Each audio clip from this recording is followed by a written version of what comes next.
লেখক carry Seagull top business school থেকে graduation complete করেন এবং তারপর বিভিন্ন ধরনের জব ও বিজনেস ইনভেস্টমেন্ট করে মাত্র ৪৫ বছর বয়সেই ফাইন্যান্সিয়াল ফ্রিডম অ্যাচিভ করেন এবং রিটায়ারমেন্ট গ্রহণ করেন। কিন্তু লেখক মনে করেন তার এই ফাইন্যান্সিয়াল সাকসেসের পিছনে তার ডিগ্রির কোনো ভূমিকা নেই, কারণ লেখক মনে করেন তার ডিগ্রি শুধুমাত্র তাকে প্রথম চাকরি পেতেই সাহায্য করেছে। পার্সোনাল ফাইন্যান্স এবং মানি ম্যানেজমেন্টের ব্যাপারে তিনি যা কিছু শিখেছেন নিজে শিখেছেন। লেখক মনে করেন যদি savings, budgeting, investing, money management এইসব ব্যাপার তাকে আগে শেখানো হতো তাহলে তিনি আরও কম বয়সে ফাইন্যান্সিয়াল ফ্রিডম অর্জন করতে পারতেন।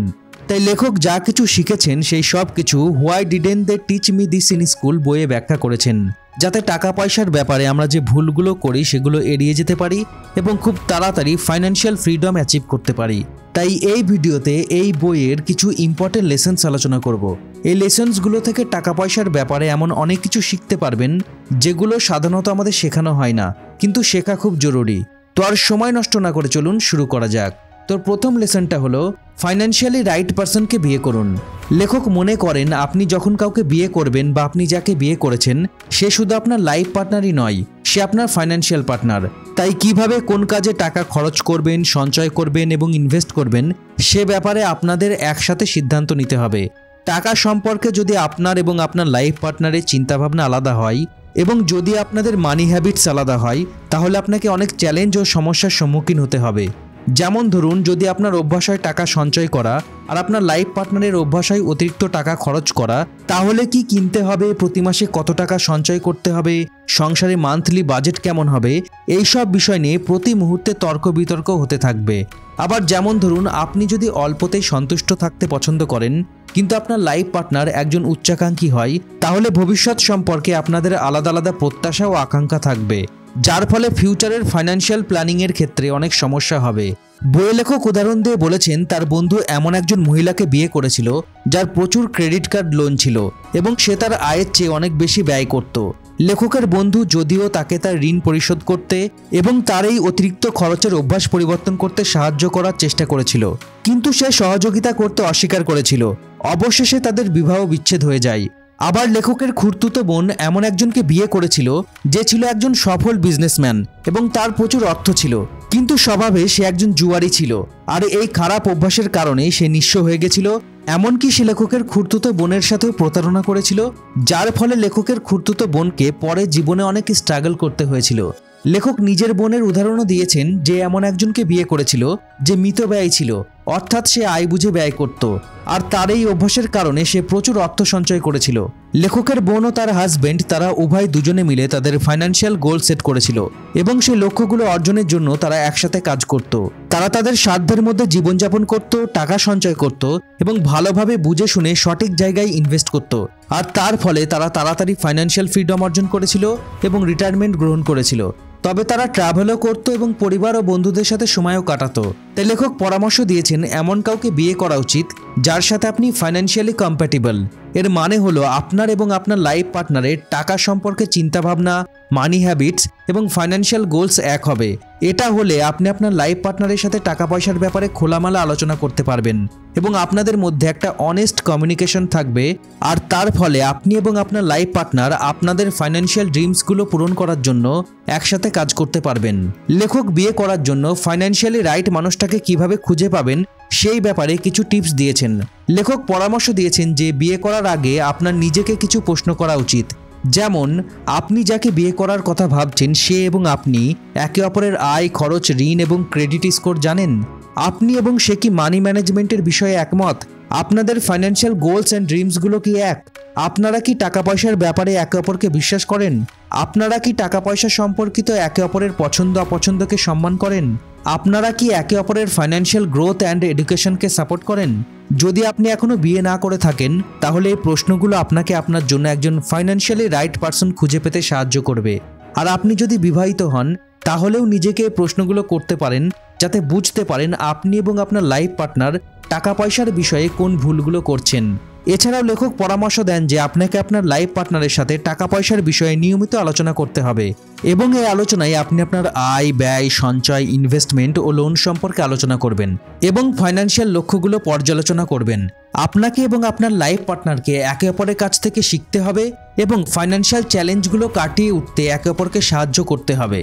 আর্থিক উন্নতি পার্সোনাল মানি ম্যানেজমেন্টের উপর নির্ভর করে, আর ভালোভাবে পার্সোনাল মানি ম্যানেজমেন্টের জন্য একজন ফাইন্যান্সিয়ালি রাইট মানুষকে বিয়ে করা অনেক বেশি জরুরি। নেক্সট, দ্বিতীয় লেসনটা হলো নিজের জিনিসপত্রের যত্ন নিন। লেখকের মতে আপনি যদি আপনার জিনিসপত্র যেমন জামা কাপড়, যন্ত্রপাতি, ফার্নিচার, গাড়ি এবং ইলেকট্রনিক জিনিসপত্র ইত্যাদির যত্ন নেন এবং রক্ষণাবেক্ষণ করেন, তাহলে আপনার অনেক টাকা বেঁচে যাবে। কারণ জিনিসের যত্ন না নিলে আপনার জিনিসগুলো বারবার রিপেয়ার বা রিপ্লেস করতে হবে, যার ফলে আপনাকে বারবার টাকা খরচ করতে হবে। কিন্তু আপনার জিনিসগুলোর যত্ন নিলে আপনার জিনিসগুলোর জীবনকাল বেড়ে যাবে এবং ঠিকঠাক ফাংশন করবে। যেমন আপনি যদি ঠান্ডা জল এবং জেন্টেল ডিটারজেন্ট দিয়ে আপনার জামা কাপড় ওয়াশ করে কম তাপে শুকিয়ে নেন বা বাতাসে শুকিয়ে নেন, তাহলে কালার ফেড হয়ে যাওয়া, কুঁচকে যাওয়া এবং ফ্যাব্রিকের ক্ষতি প্রতিরোধ করতে পারবেন, যার ফলে আপনার জামা কাপড় অনেকদিন ব্যবহার করতে পারবেন এবং ঘন ঘন আপনাকে নতুন ড্রেস কিনতে হবে না। আবার প্রতি 6 মাস অন্তর আপনি যদি আপনার রেফ্রিজারেটরের কয়েল পরিষ্কার করেন, তাহলে আপনার রেফ্রিজারেটরের এফিসিয়েন্সি এবং পারফরমেন্স বেটার হবে, যার ফলে ইলেকট্রিক বিল কম হবে। আবার যেমন ধরুন, ম্যানুফ্যাকচারের রেকমেন্ডেশন মেনে যদি আপনি 5000 থেকে 10,000 কিমিতে আপনার গাড়ির ইঞ্জিন অয়েল এবং ফিল্টার পরিবর্তন করেন, তাহলে আপনার গাড়ির ইঞ্জিনের ফাংশন ঠিক থাকবে এবং মাইলেজ বৃদ্ধি পাবে। আবার যেমন আপনি যদি আপনার ল্যাপটপকে ডাস্ট, হিট এবং লিকুইড থেকে দূরে রাখেন এবং কুলিং প্যাড ব্যবহার করেন, তাহলে আপনার ল্যাপটপ অতিরিক্ত গরম হবে না, যার ফলে আপনার ল্যাপটপের ইন্টারনাল পার্টসের ক্ষতি হওয়ার সম্ভাবনা কম থাকবে এবং আপনার ল্যাপটপ দীর্ঘ সময় ধরে ঠিকঠাক কাজ করবে।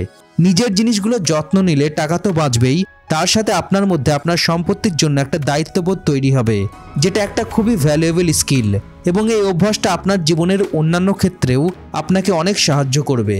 নেক্সট, 3 নম্বর লেসনটা হলো টাকার টাইম ভ্যালু বুঝতে হবে।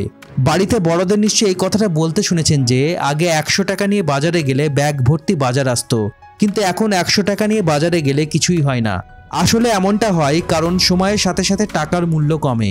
এই নীতির অর্থ হলো যে আজকের টাকা ভবিষ্যতের একই পরিমাণ টাকার চেয়ে বেশি মূল্যবান। আজ যদি আপনার কাছে 100 টাকা থাকে, তাহলে সেই 100 টাকার মূল্য আগামী কয়েক বছর পর আপনার কাছে যে 100 টাকা থাকবে তার চেয়ে বেশি মূল্যবান, কারণ কয়েক বছর পর আজকের 100 টাকার মূল্য কমে যাবে। তাই আজ যে জিনিসটা 100 টাকায় কিনছেন, সেই জিনিসটা 5 বছর পর কিনতে 100-র বেশি টাকা লাগবে। টাকার ভ্যালু সময় এবং ইন্টারেস্টের উপর নির্ভর করে। যেমন আজ যদি আপনার কাছে 100 টাকা থাকে এবং 10% ইন্টারেস্ট রেটে যদি আপনার টাকা বৃদ্ধি পায়, তাহলে 1 বছর পর আপনার কাছে 110 টাকা থাকবে, আর 1 বছর পরের 110 টাকা আজকের 100 টাকার সমান। টাকার টাইম ভ্যালু আমাদের পার্সোনাল ফাইন্যান্সকে বিশেষভাবে প্রভাবিত করে। যেমন আপনি রিটায়ারমেন্টের জন্য যত অল্প বয়স থেকে টাকা সঞ্চয় করবেন, তত বেশি টাকা সঞ্চয় করতে পারবেন। আবার ঠিক তেমনই আপনি আপনার লোন পরিশোধ করতে যত বেশি সময় নেবেন, সময়ের সাথে সাথে আপনাকে তত বেশি ইন্টারেস্ট দিতে হবে। তাই সঠিক ফাইন্যান্সিয়াল ডিসিশন নেওয়ার জন্য এবং ফাইন্যান্সিয়াল অপরচুনিটিকে সঠিকভাবে কাজে লাগানোর জন্য টাইম ভ্যালু অফ মানি অর্থাৎ টাকার টাইম ভ্যালু অবশ্যই বোঝা জরুরি। Next, lesson number 4, stay away from great deals that really are not. এক্ষেত্রে লেখক মার্কেটিং ট্রিক্সের ফাঁদে পড়া থেকে সতর্ক হতে বলেছেন। মার্কেটে প্রচলিত গ্রেট ডিলগুলো এমন হয় যেটা দেখে আপনি মনে করেন যে আপনি অনেক কমে পাচ্ছেন, আর এই চক্করে আপনার যতটুকু প্রয়োজন আপনি তার চেয়ে বেশি খরচ করেন, এমনকি যেটা আপনার প্রয়োজন নেই সেই জিনিসটার পিছনেও টাকা ব্যয় করেন। আর এই গ্রেট ডিলের কিছু এক্সাম্পল হলো buy one get one, free shipping এবং limited time offer. Buy one get one অফারটা খুবই ভালো অফার, শুধুমাত্র যদি আপনার একই আইটেম দুটো প্রয়োজন হয়। অন্যথায় এক্ষেত্রে আপনি এমন কিছুর জন্য টাকা ব্যয় করছেন যা আপনার প্রয়োজন নেই, বা মেয়াদ শেষ হওয়ার আগে আপনি যতটুকু ব্যবহার করতে পারবেন তার চেয়ে বেশি কিনছেন। ফ্রি শিপিং এটাও আমাদের সবার কাছেই পরিচিত। ফ্রি শিপিংয়ের ব্যাপারটাও একটা ট্র্যাপ, কারণ ফ্রি শিপিং সত্যিই ফ্রি নয়। ফ্রি শিপিং সাধারণত আইটেমের দামের ওপর নির্ভর করে।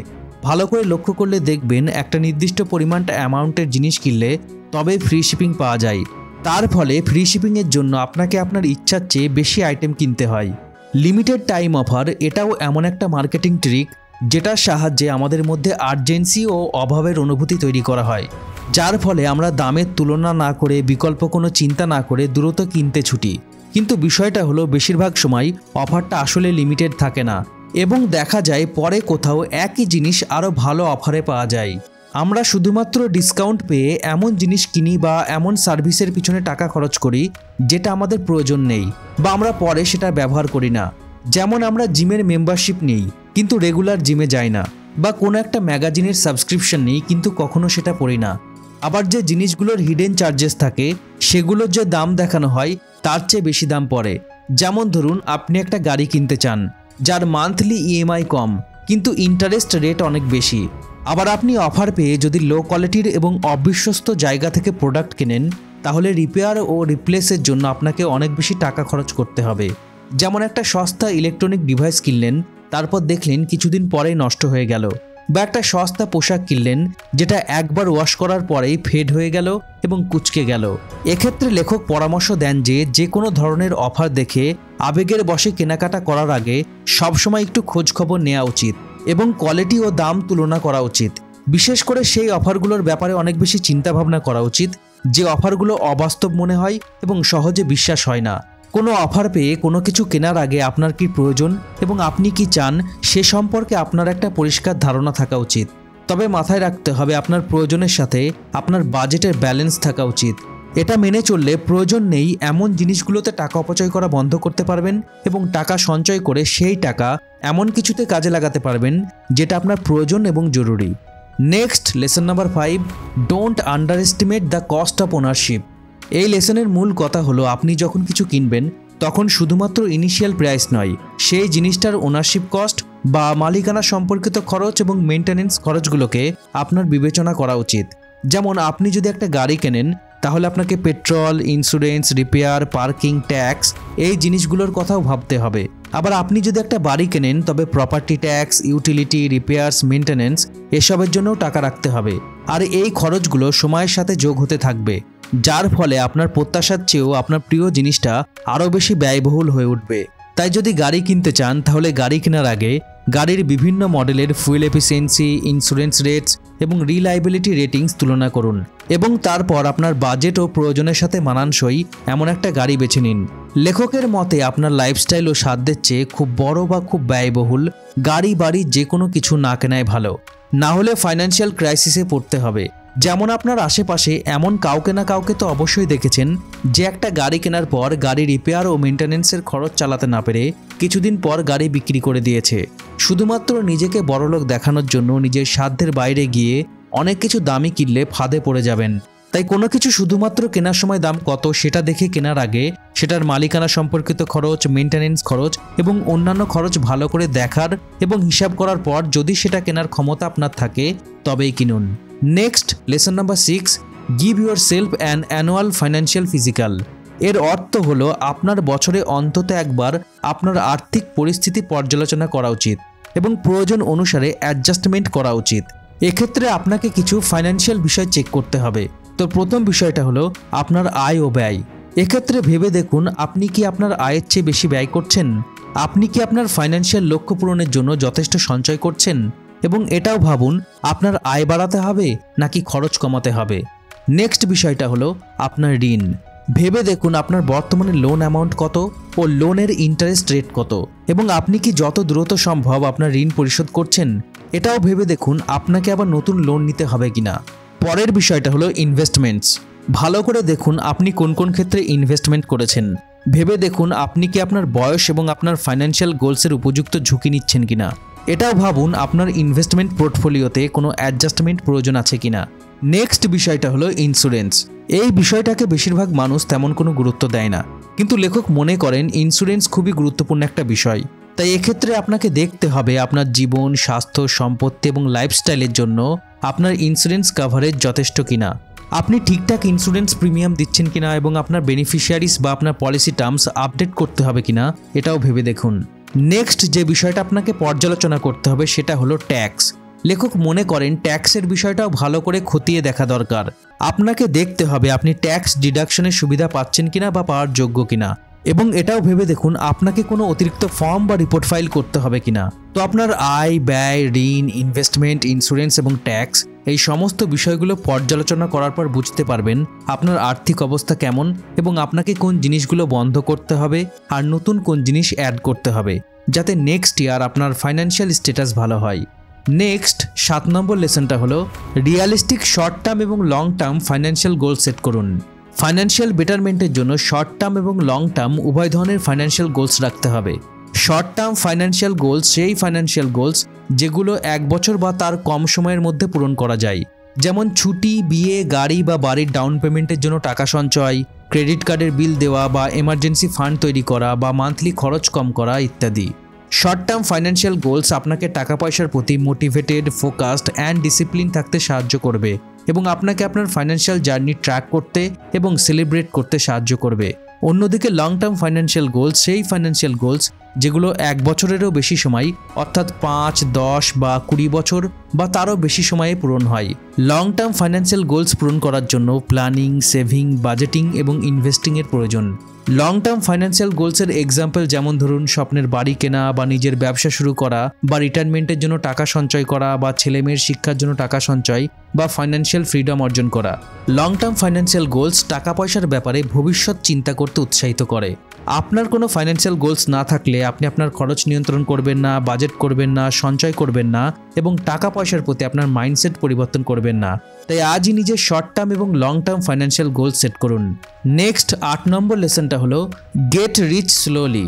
এক্ষেত্রে লেখক দ্রুত ধনী হওয়ার প্রলোভনের ফাঁদে পড়া থেকে সাবধান থাকতে বলেছেন। আমাদের সবার মধ্যেই ধনী হওয়ার ইচ্ছা আছে এবং আমরা বেশিরভাগ মানুষ রাতারাতি ধনী হতে চাই, আর সেই কারণেই আমরা দ্রুত ধনী হওয়ার বিভিন্ন স্কিমের ফাঁদে পড়ি। এরকম স্কিম অনেক সময় আমাদের ফোনের SMS-এ আসে, আবার অনেক সময় অপরিচিত নাম্বার থেকে ফোন কলসে আমাদের এইসব স্কিমের লোভনীয় অফার দেওয়া হয়। আর রাতারাতি ধনী হওয়ার সবথেকে সহজ উপায় লটারি তো আছেই, কিন্তু দেখা যায় খুব তাড়াতাড়ি ধনী হওয়ার লোভে আমাদের যেটুকু জমানো টাকা থাকে সেটাও নিঃস্ব হয়ে যায়। লেখক এই বইয়ে বিভিন্ন যুক্তি দিয়ে দেখিয়েছেন যে ধনী হতে সময়, পরিশ্রম এবং ডিসিপ্লিন লাগে। ফাইন্যান্সিয়াল সাকসেসের কোনো শর্টকাট নেই। ধনী হতে বা ফাইন্যান্সিয়াল ফ্রিডম অর্জন করতে আপনাকে সঞ্চয় করতে হবে, বাজেটিং শিখতে হবে, ইনভেস্টমেন্টের ব্যাপারে নলেজ বৃদ্ধি করতে হবে, পার্সোনাল মানি ম্যানেজমেন্ট শিখতে হবে এবং ইনকামের সোর্স বাড়াতে হবে। তাই ধনী হওয়ার কোনো শর্টকাট উপায় নেই। পরিশ্রম করতে হবে, ধৈর্য ধরতে হবে এবং অবশ্যই রাতারাতি ধনী হওয়ার ফাঁদ থেকে সাবধান থাকতে হবে। নেক্সট এবং লাস্ট লেসনটা হলো have an emergency month every January. লেখকের মতে বছরের প্রথম মাসে যতটা সম্ভব কম খরচ করার চেষ্টা করা উচিত এবং এমার্জেন্সি বা অন্যান্য লক্ষ্যগুলোর জন্য টাকা সঞ্চয় করা উচিত। লেখক জানুয়ারিতে সাধারণ মান্থলি বাজেটের মাত্র 50% খরচ করে বাকি টাকাটা আলাদা অ্যাকাউন্টে রাখার পরামর্শ দিয়েছেন। লেখকের মতে জানুয়ারি মাসটাকে এমার্জেন্সি মাস করার বেশ কিছু সুবিধা আছে।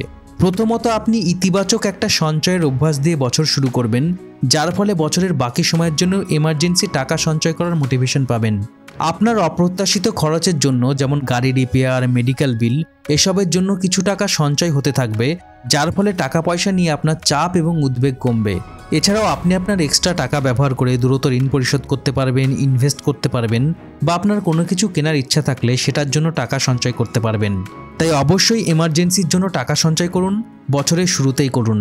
তো যে লেসেন্সগুলো আলোচনা করা হলো সেগুলো নিজের লাইফে প্রয়োগ করে নিজের টাকা পয়সা ঠিকঠাকভাবে ম্যানেজ করুন, নিজের আর্থিক অবস্থা উন্নত করুন এবং নিজের ফাইন্যান্সিয়াল গোলসগুলো অ্যাচিভ করুন। আশা করি এই ভিডিও থেকে কিছু শিখতে পেরেছেন। তাই ভিডিওটা ভালো লাগলে ভিডিওটা অবশ্যই লাইক ও শেয়ার করুন এবং এরকম হেল্পফুল ভিডিও নিয়মিত দেখার জন্য only few minute YouTube channel এখনই সাবস্ক্রাইব করুন। আর যদি অলরেডি সাবস্ক্রাইব করেছেন তাহলে আপনাকে অনেক অনেক ধন্যবাদ। ভালো থাকুন, সুস্থ থাকুন, অনলি ফিউ মিনিট দেখতে থাকুন। আমি আপনার বন্ধু Shakil. Thanks for watching. Have a good day.